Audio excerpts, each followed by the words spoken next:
So tonight, we're headed off to Halloween Horror Nights for the hashtag HHN Compound Meetup, where we get to watch the movie Halloween, the 1978 version. Special thanks to Paul from Ideology of Madness. You guys should go check out his site. I'm going to write a little blog post for his site about this whole meetup that we just had. The website is ideologyofmadness.com. I'll put it up here on the screen, and I'll leave a link in the description down below. We're really excited to have you guys here for the screening of Halloween. We're about to start the film. Before we do, I want to introduce Mike Aiello, who is the creative director for Halloween. How cool is this? Very good. Oh man. Okay, so I'll be up front. This is merely for selfish reasons. I've never seen Halloween on the big screen. So we made some arrangements and watching the film today. We've got, I know, some of the biggest fans here as well. A couple shout outs before we get started. I gotta give huge props to some gentlemen sitting here in the front row. Patrick Braylard, show director for our creative development team. Patrick, stand up and give him a wave.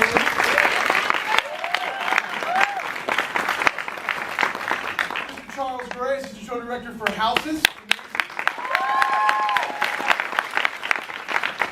And my good buddy John Hammer, director of technical entertainment. So all the effects and lights.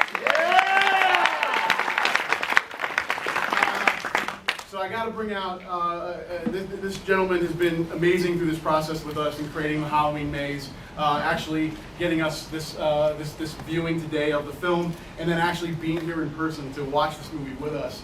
Let me introduce Mr. Malek Akkad.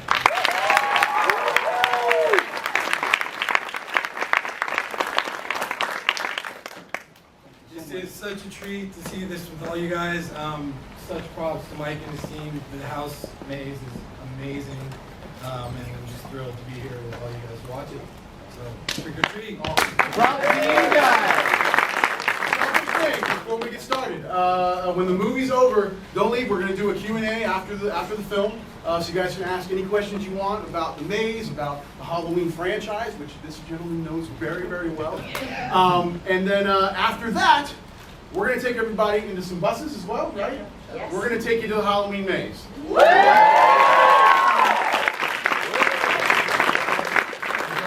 Just us going through Halloween, it's going to be great, all right? So enjoy yourself. Hoop and holler, yell, scream, cheer, say the lines, doesn't matter. This is for us. Do whatever you want, all right? Welcome. Glad to have you here. I will confess that this event is completely for selfish reasons, because I really want to see this movie on the big screen. But yeah, if you guys have any questions, fire away and we'll answer as best we can. How many years have you been trying to get this franchise into the park as a haunted house? Many years. I think the first treatment we ever wrote that was still just stayed in treatment form, I think, was in 2007. Yeah, every year it's always in our bubble of items that we want to bring to the guests.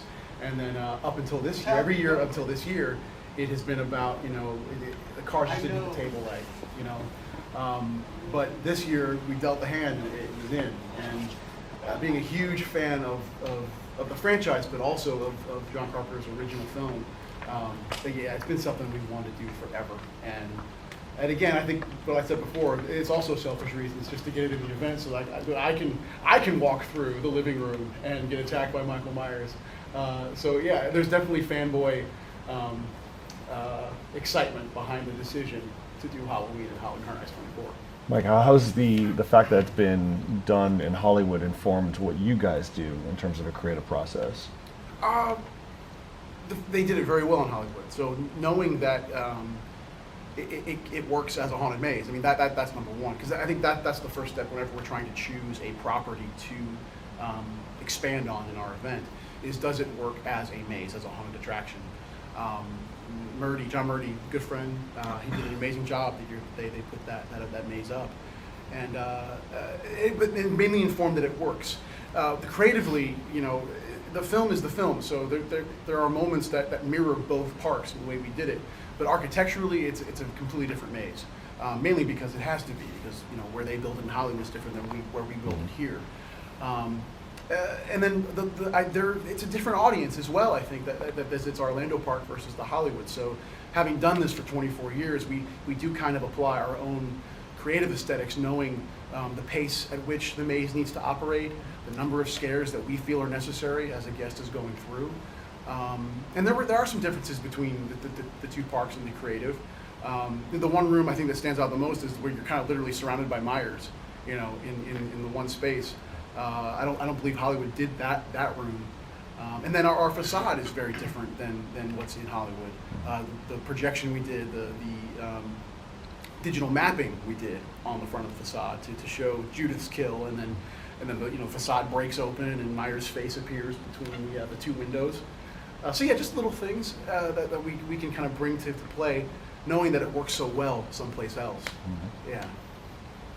You can talk about the attention to detail, because I noticed that you guys included the Howard the Duck comic book on the couch, which is in the film, and only nerds will get that. So there's amazing attention to detail. Yeah. And having gone to both of them, obviously, this is like the interactive experience of the film. You go literally chronologically, all the kills and the attention to detail. I mean, there are things that in there that I didn't even know, but the diehard fans are going to recognize it and really appreciate it. What do you think it is about this property that has excited people so much so many years after it was originally released? The response is overwhelming to this house. Oh yeah, I mean, well, he's become such an icon, Michael Myers, and having gone to many conventions and the Universal parks, and just seeing how much fun people have with him, which sounds weird, but he's just become such an icon. It's just great to see, and because obviously he's tied so closely to Halloween, it's just a natural fit, and I think every year people want to revisit it, and I think that's really a lot of the strength of its longevity. One thing too, I think, as a fan watching the movie, or even like how I rewatched Halloween 4 a couple nights ago, and the one thing that I react to, and my wife said the same thing, is the presentation of the Halloween holiday in those films is different than it is today, and I think that's something that you kind of key into as well. The aesthetics of Halloween at the time when these films were created is different than Halloween night today, and that's what I react to sometimes. It's just the aesthetics there, just kind of, it's like a warm blanket. It's really nice look, the fall look. The fact there's a bunch of people out in the streets trick or treating, toilet paper going through trees, and you just don't really find that as much today with with Halloween night. So for me, it kind of takes me back to as a kid, with the plastic costumes and the plastic mask with the elastic strap, and you don't have that anymore. Touching on that, I mean, there was a point when the film originally came out, Halloween wasn't celebrated all around the world. Very few places actually, and the film and the franchise has kind of in its own little way sort of introduced that holiday all over the world. So whatever little part it's done in that has been fun to watch as well, because now it's like literally, well, this print we're going to see today is now we're on about 1,000 theaters all over the world this Halloween night. So I mean, places like Finland and Austria and Spain and South America. So a lot of places where it's just Halloween isn't a thing, it's now becoming a thing. With the success of the maze, do you think that this can pave the way for future mazes based on the entire franchise? Because I know you can only focus on just the first film, but there's a wealth of stuff you can be inspired by. Absolutely. If things work out and we're able to, being a fan, there's no question. If the event, whatever year we're going forward, that'd be amazing to touch on the other films. Get some Thorn aspect in the maze. And, I think that absolutely. As long it fits the event, it fits the aesthetic. It's a resounding success this year. There's no reason why a couple years down the road we decide to want to revisit Haddonfield. That'd be very cool. I'd go in a heartbeat. Malek, what's your favorite part of the maze? Oh wow. I was blown away by so much of it, but I really had fun with the car, the kill of Annie, because I was not expecting that at all. And I've seen the maze like in LA and other incarnations, but when I saw the car in there and that kill, that was awesome. Yeah, and the two girls that play Annie, they're amazing. They're just on it all the time. We can actually track the amount of times the triggers hit per hour, per night, and they they are the most in the entire maze. The amount of times they're hitting that trigger to get the effect to occur. Yeah, those girls, they love that role. And they're contained inside this car all night, and they love it. It's great.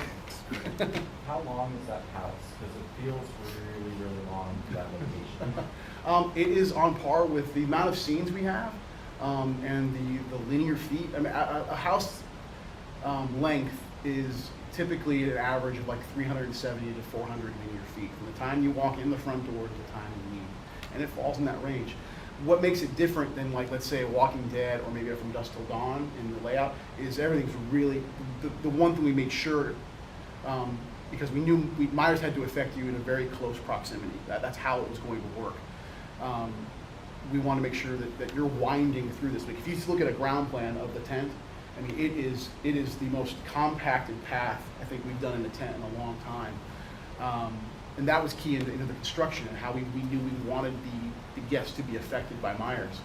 So it's just as long as like Dollhouse and the Damned or Roanoke, but because it's so compact, it feels longer. And I think just the nature of knowing that you're enveloped by this brand so much, I think subliminally you're enjoying it a lot more because it's something you know, and a lot of fans have wanted to walk through for a long time. So I think there's a subliminal aspect there too, where you don't want to leave when it's over. It's kind of like, can I just stay here for a little while longer? That would be really cool. I was watching The Town That Dreaded Sundown recently, which is not a great movie by any means, but it got me to thinking that, like, while Halloween is sort of like the cornerstone of the slasher genre, like, all these elements have appeared in other places and sort of built up to that. So I'm just curious, like, what are some touchstone, like, slasher movies that inspire both of you guys, or some of the things you produced that later on sort of updated or progressed the genre forward? Well, slasher genre, I mean, yeah, I really enjoyed Town That Dreaded Sundown. I saw that after I saw Halloween as a kid, and that trombone kill is like, it's ridiculous, but it's also very off-putting at the same time.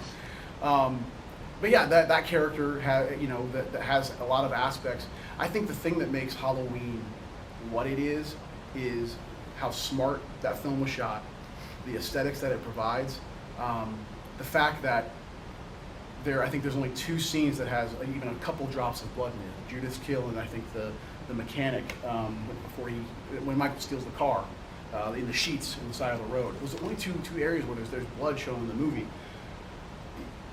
I think what separates a lot of slasher films from Halloween is you also care about the characters that are getting killed. Or Laurie Strode, you care about her. The amount of setup time, and a lot of films have tried to replicate it, and I don't think they have nearly as well as Halloween has, is the amount of time we get to spend with those characters before Halloween night and all of these horrors occur. That was a brilliant kind of timing. The fact that the score is very powerful, and again in its simplicity. And I also think it's powerful too because the types, I'm gonna get geeky music-wise right now, the time signature is very unique. It's a 5/4 time signature that is very unique to, yes, yeah. And I think that impacts that movie a great deal. And yeah, are there slasher films that have either come before Halloween or have been inspired by Halloween? Yeah, but in my opinion, I don't think anyone's ever done it better than that original film, and then building on that from there. It really is it's a touchstone. But it's just been a joy to work with so many creative people on this 10 films, and yet we're working on 11 as we speak. So that's really been the joy for me, to just been to work with so many great people, and it's been the start of so many people's careers, great filmmakers and actors. Is it true that Mike Aiello is going to play the Shake? Yes. He doesn't know yet, but he is, yes. I wouldn't mind a cameo. Many fans, including myself, are wondering if you would ever go back to the original franchise and make a sequel to Halloween Resurrection, because it's been up, like, the storyline was left up in the air. So, like, we're just wondering, like, what's next for Michael Myers. So, well, I've learned to never say never with this, but basically the first 8, I think, kind of stand on their own, and I think now that we've started it fresh, I think there's opportunities for new storylines and new things, and we're working on a script as we speak. So hopefully next fall, we will have a new installment. Yeah. And I definitely think it's going to be a really fun one that the fans are going to really enjoy. Is the mask that he wore, is that William Shatner's face? It is. It was a William Shatner mask that they, they was obviously a very low budget film, and they actually had a couple choices that they showed the director. One was a weird clown mask, and I don't know what the third one was. And they took the Captain Kirk mask and they painted it white, and they came out of the trailer with it, and they just said, "That's it." And that's the history was born there. William Shatner is horrifying. This is for you, Michael. We were wondering if you would possibly do Smog for us, actually. Please. Let me provide some context to Malek. In the Bill and Ted show this year, there's a bit in the show where the dragon from Hobbit, Smog, he has a bit in the show, and I provide the voice of the dragon for the show. I want to hear it. Okay, all right. Hey, I'm Smog!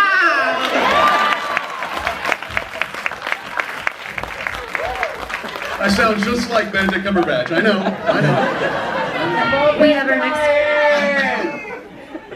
Oh no, I'm dying, y'all. I'm puppet dying.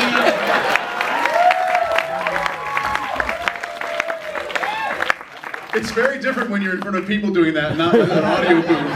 It's very different. We have our next question right over here. Good question. Hi, thank you. This was my first time seeing the movie ever, so it was awesome to be with you guys and in a good I have a question. I saw a tweet on HHN. It says, more meetings today on a future horror movie we're considering for HHN 2015. Already reading scripts, holding stills. Does that have anything to do with why he's here today, or nothing at all? No, and I wasn't in a meeting today, so I don't know what that means.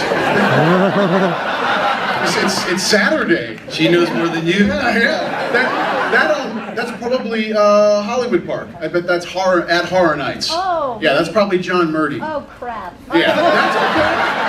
That is okay. For future reference, we are at Horror Nights ORL. That's us. But good question. Okay, we have our next question right here. All right. And by the way, this gentleman was actually part of our HHN Dare last year with Havoc. Oh, no. Oh, that's right. And he shaved his head and eyebrows. I didn't recognize you because you had eyebrows and hair. Yes. So this is Aaron, who was part of our HHN Dare last year. All right, man. Well, thank you for hosting this screening today and the opportunity. But this question is for Malek. I've seen differences between the Halloween films of John Carpenter's version and Rob Zombie's version. Basically, the two Rob Zombie films are kind of combined in your version. But what is your interpretation and reaction to the Rob Zombie version? Does it live up to the hype? Yeah, well, when we did that, of course, I knew a lot of people would be saying it's sacrilege to touch the classic. And, I felt like it was a good time to readdress it. We were actually working on a 9, and when you get to number 9, you've got so many unanswered storylines, and it gets so convoluted. What happened to that cousin and this doctor and that, and we really couldn't crack it with the script. And I just felt the time was right. And Rob Zombie is an amazingly creative, gifted guy. Whether you like his work or not, super creative, hardworking guy. And when I met with Rob, the intention was not to make something that's comparable to John Carpenter's. John Carpenter's is the classic, it will always be. And that's how fun this was. It's still 36 years old and we're enjoying it so much still today.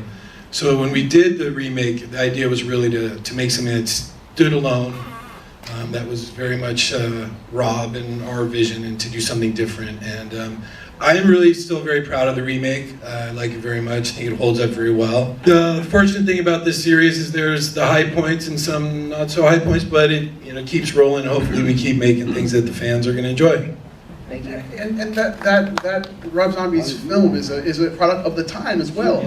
It's created to key into the demographic that's watching it that day. You know, you're watching this movie going, you know, oh, the car was right across the street, and he just happened to walk up when the kids run out. So, you know, as these films evolve and you do tackle a remake, you have to bring something new to it, and that's exactly what happened. I mean, this is '78, and I don't know if you know, they shot it in LA, where I'm from, and you know, there's like no cars on the street. That doesn't happen now. I mean, you can't find a parking space in LA now, and it's amazing to look at 1978 LA. It's really cool. First question for either of you: what goes into building one of these mazes? Halloween Horror Nights? Yeah, no, a lot. A lot goes into it. It is it starts off as a very small team. You know, it's myself, it's Charles, it's a few other people around a table trying to come up with, you know, how are we going to, you know, when we're talking about a brand, first, is it translatable into a haunted maze? That's the first thing, first step. And obviously, yes, Halloween definitely translates into a haunted attraction. And it's watching the movie, and the film was the Bible, you know, and trying to key into things that we've learned over the 24 years of doing this event. You know, American Werewolf was one kind of touchstone we knew we wanted to apply to Halloween, because American Werewolf was linear storytelling. You know, you started in the first scene, you ended with the last. And some mazes don't do that. Some mazes it's more of a hodgepodge of environments and characters. But for this and how we tackled Halloween was definitely, you know, treating it as a linear storyline. We want to begin with young Myers. We want to end with Loomis firing the 6 shots. And it was just about that. The film's the Bible. I mean, we're huge fans of that film. And it was just about making sure that we're doing it justice. I mean, because there's a heavy weight there when trying to translate something that you love so much. And you want people to, when they experience it, to just love it as much as you do. And like I said, there's a selfish quality too, where we just really wanted to see a Halloween maze.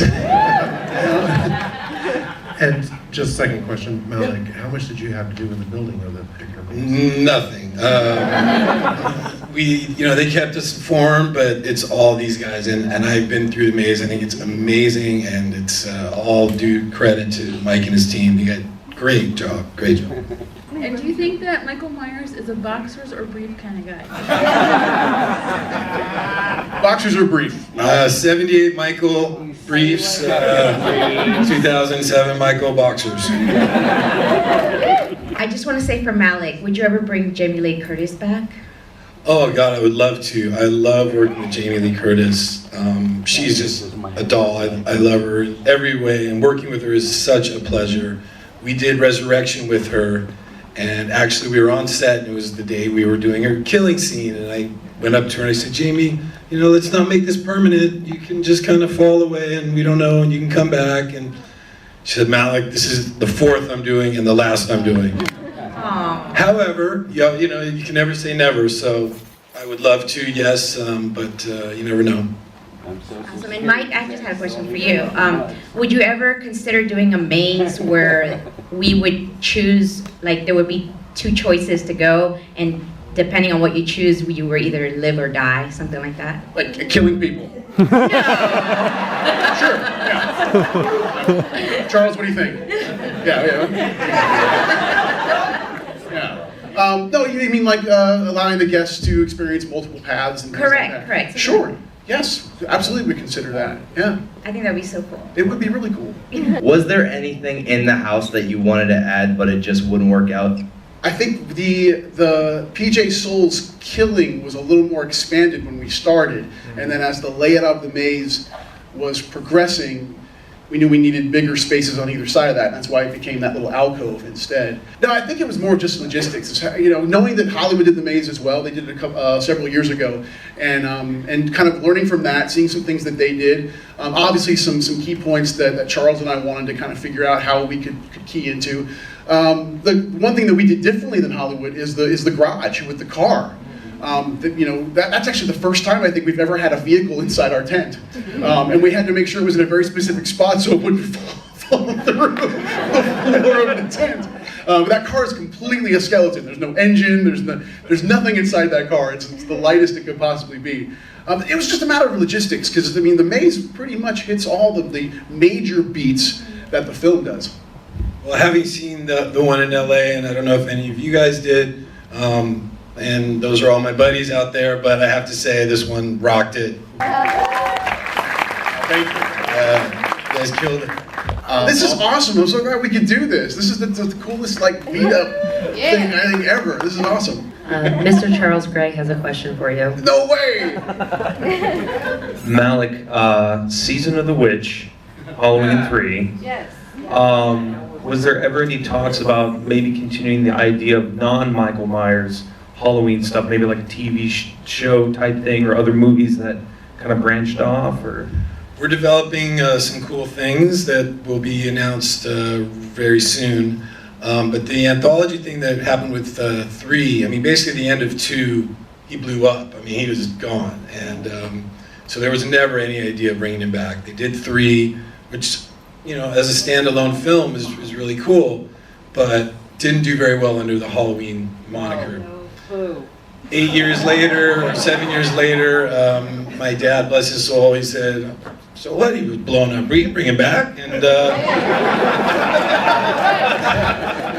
everyone thought he was crazy, actually. But that was Halloween 4, The Return of Michael Myers, and we've been going ever since. Awesome. And I'm going to get greedy and ask one more question. In doing low-budget films, a lot of times there's like happy accidents, or you know, you just run out of time or money or whatever. Was there anything in that movie that made it into the film that was just a happy accident? Halloween. Well, it's so great to be here representing that one, because I've worked on 6 of them, but this one I was just an 8-year-old kid, kind of a nuisance on set more than anything else. But there are things that aesthetically, you know, you see, like when Michael's walking across the street or down the stairs and it takes forever. They actually, you know, needed a lot of extra footage to make it an 1.5-hour film. So looking back on it, it's kind of like an aesthetic thing. Wow, you know, you're really pacing it. But little things like that were kind of happy accidents. They screened the film without any music for like all the studio heads, and no one got it. It was like, this is a disaster. And then they put the soundtrack in and everyone got it, and that's kind of what happened. But really, in terms of low budget, you know, lucky accidents, I mean, it was really John Carpenter's tour de force. He wrote it, directed it, basically edited it, did the music, did everything, and for nothing, literally. So it's all a tribute to him, really. All right, I have a question about the house. The scene between the 2 houses where you kind of walk through the laundry, the clotheslines and all that, where did that come from? Because I just watched the movie for the 2nd time and I didn't see that in the movie, so. Oh, with the clotheslines? Yes, and like the trick or treat. Yeah, because that's our Halloween 3 homage. Okay. Those 2 characters that you see in those sheets are 2 of the masks that are featured in Halloween 3. So really it was, one thing we wanted to make sure we were doing is, which is a little bit of maybe the beginning of Halloween 2, because you know, this film, if you're unaware, this film butts right against Halloween 2. I mean, it literally picks up right where this one leaves off, where Loomis is flying out of the house, screaming, "I shot him 6 times, he's gone, he's somewhere in the neighborhood." And then you're back into a POV view of Myers navigating the neighborhood in between the homes. So that being an aesthetic amongst the 2 films, we wanted to make sure we were doing something like that in The Maze. How come it's in one of the smaller locations instead of one of, you know, the forefront big like sound stages? Yep, great question, and there's actually thought into that. We make sure that once we know what the slate is, that we're placing the mazes where we feel they'll be most aesthetically pleasing. Knowing that the Halloween maze, right up front, you know, the vision, you know, Charles had and we all had was to make sure that as we engage the guests with Michael Myers, it's at a very close proximity, because we felt that would be one of the few ways we knew this maze was going to work. The camera shots in here are all about tightness, you know, being in the closet, navigating hallways. So we knew early on that we weren't going to need a whole lot of space for this particular maze, knowing that for the other mazes we were going to require a lot more. If you look at a ground plan of the tent, it is so compacted in there. I mean, it is literally, we call them houses, but this really is a maze. I mean, it really kind of loops in on it to itself. So aesthetically, we just knew guests were going to be very confined, so we realized we wouldn't need as much space, and that's why we chose the tent. How did you choose what was going to be playing on the TV in the lower AC? Oh, that was all Charles. And what's in the movie. I mean, the film that's playing is Thing from Another World. But then, Charles had the idea of, with Halloween 3 being represented, why don't we splice in the commercial, the Shamrock commercial from Halloween 3. So that was all Charles. It's like they also watch Forbidden Planet as well in the movie. But we thought, we love Thing as well, so we said, let's make sure Thing is in there. My question is for Mike. And when you're designing the house, how much of a concern was seeing multiple Michaels at once? I know, like in the strobe room, that was obviously the intention, but yeah. In other rooms, were you concerned about maybe the guests seeing 2 Michaels at once? Sure. Yeah. Honestly, the concern for the maze was typically our mazes, usually the more successful mazes that we create, have varied environments and varied characters within those environments. Dollhouse of the Damned being a good example. Scary Tales, those types of mazes where a guest is going into an environment one way and then they enter a new environment that's completely different. They feel like, I guess subliminally, you're getting, you're spending more time with a lot of different things. So that was an initial, challenge that we felt was going to happen with Halloween, that it's aesthetically a very similar maze from, the time you walk in to the time you leave, and the fact that the aggressor is a singular character over and over again. The great thing that Charles did in designing some of the places where Michael would exist was how we were going to affect the guests with Michael. And honestly, sometimes you don't know. You just kind of put it out there, see what happens, and kind of step back and go, is it going to work? And luckily, it has for Halloween. It's the #1 maze we have this year. With it being, a similar residential type environment and an aggressor that is the same throughout. But it's Michael freaking Myers. He's scary as hell. And to have him, I think early on we said, as many times as we can possibly get him in the maze, we want to, because we never want the guest to let their guard down. We always want them to have that tension Laurie has when she's going from one house crossing the street to the other, that he could be right behind me at any point. He is anywhere. We're designing so that left, right, up, and down, you'd never know where he was going to come from. Before we go into the maze, I know there's a little bit of things like secret things that are hidden, because I've seen the Freddy sweater that's hanging up on the lines.